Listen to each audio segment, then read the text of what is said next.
Welcome to the Tristan channel, your gateway to a world of fascinating subjects ranging from folklore, history, sci-fi, and the paranormal to film entertainment. Here we explore all kinds of captivating topics that will leave you intrigued and eager for more. Delve into the depths of ancient myths and legends. Unravel the secrets of historical events. Immerse yourself in the realms of imagination with sci-fi wonders and explore the unexplained mysteries of the paranormal. Join us on this exciting journey where we bring you the best of folklore, history, sci-fi, and the supernatural, all wrapped up in the enchantment of film entertainment.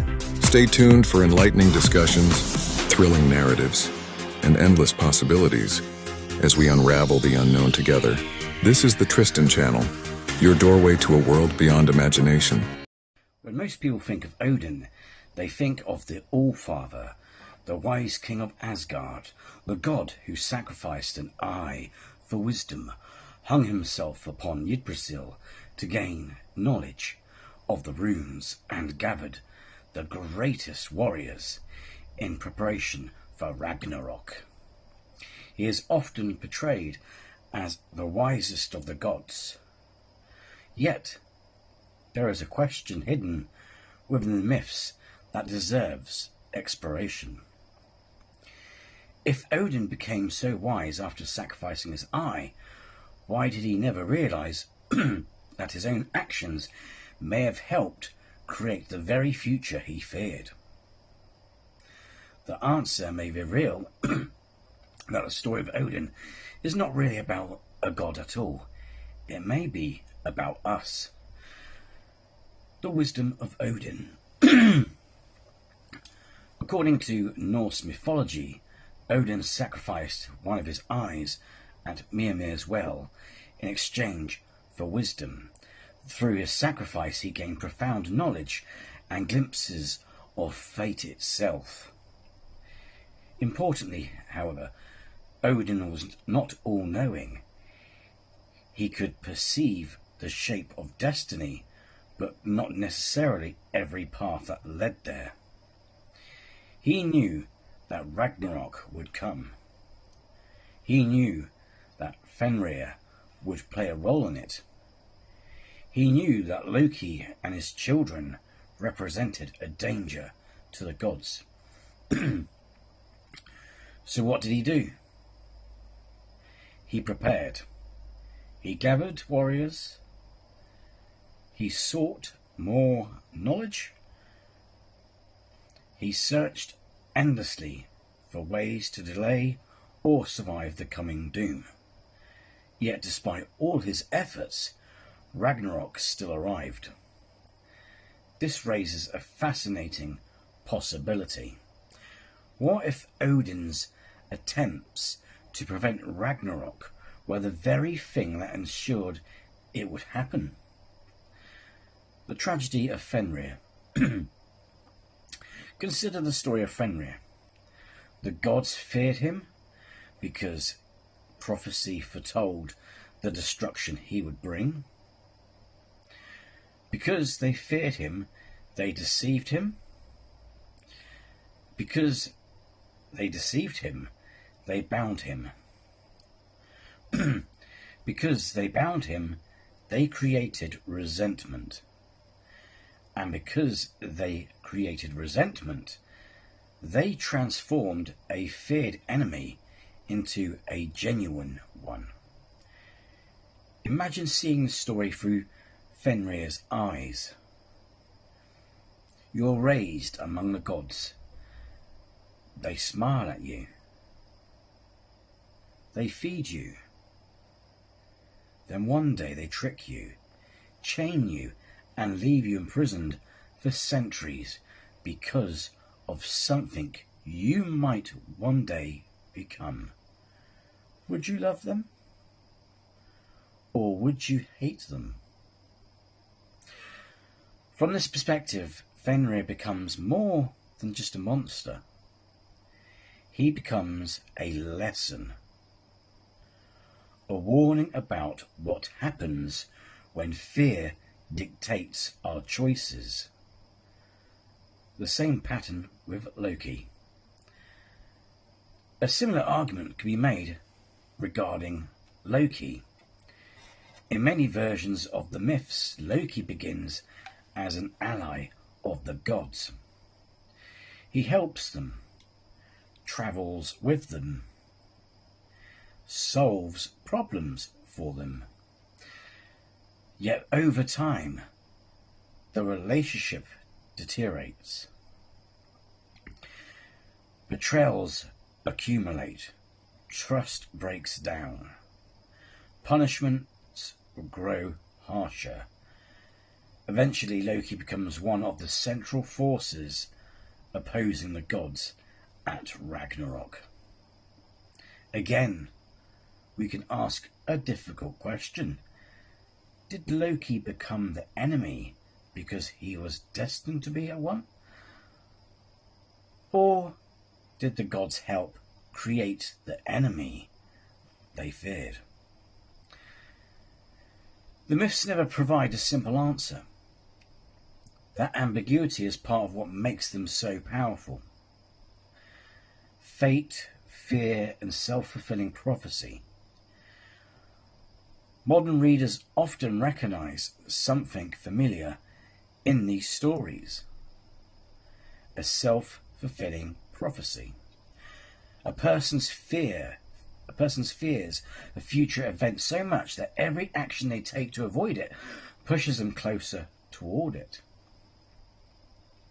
This is not merely a mythological concept. It happens in everyday life. A leader fears rebellion and becomes increasingly authoritarian, creating the rebellion they feared. A parent fears losing a child and becomes controlling, pushing the child away. Society fears an outsider and treats them as an enemy, eventually creating one. The pattern repeats throughout history. The Norse storytellers may not have used the term self-fulfilling prophecy, but they understood the principle. Fear can create the future it seeks to avoid. Was Odin wise or merely knowledgeable? Perhaps the most interesting distinction in the myths is the difference between knowledge and wisdom. Odin spends his existence collecting knowledge. He sacrifices, he studies, he searches, he learns. Yet possessing knowledge is not the same as possessing wisdom. Knowledge tells us what might happen. Wisdom tells us how to respond. Odin may have known more than anyone else, but that does not mean he always understood the consequences of his actions. In that sense, Odin's greatest flaw may have been his desire for control. Whenever he saw danger, he sought to manage it, contain it, prepare for it, fight it. What he rarely did was trust it, understand it, or attempt to transform it through compassion. The lesson hidden in the myth. This is where the story becomes larger than Odin himself. The myths may not be teaching us about gods. They may be teaching us about human nature. Fenrir can represent the fears we suppress. Loki can represent the consequences of broken trust. Ragnarok can represent the inevitable crises every generation faces. And Odin can represent humanity's endless desire to control the future. Seen this way, Ragnarok is not merely the end of the world, It is a warning, a lesson, a mirror. It asks a question that remains relevant today. What happens when fear becomes the foundation of our decisions? Now, interestingly, the MCU's alternative Odin. This brings us to Marvel's interpretation of Odin. The Odin portrayed by Sir Anthony Hopkins feels remarkably different from his mythological counterpart. The MCU represents an Odin who has already experienced the consequences of conquest, war, and ambition. He is no longer the younger warrior king. He is an old ruler carrying the weight of his mistakes. One of the most touching moments in the Marvel films occurs when Odin reveals that finding the infant Loki melted his heart. That single statement changes everything. The younger Odin might have seen an enemy child. The older Odin saw a baby. In that moment, compassion overcame fear. The MCU's Odin still makes mistakes. He keeps secrets. He mishandles relationships. He struggles to communicate with his sons. But unlike the Odin of the myths, he attempts to become something better.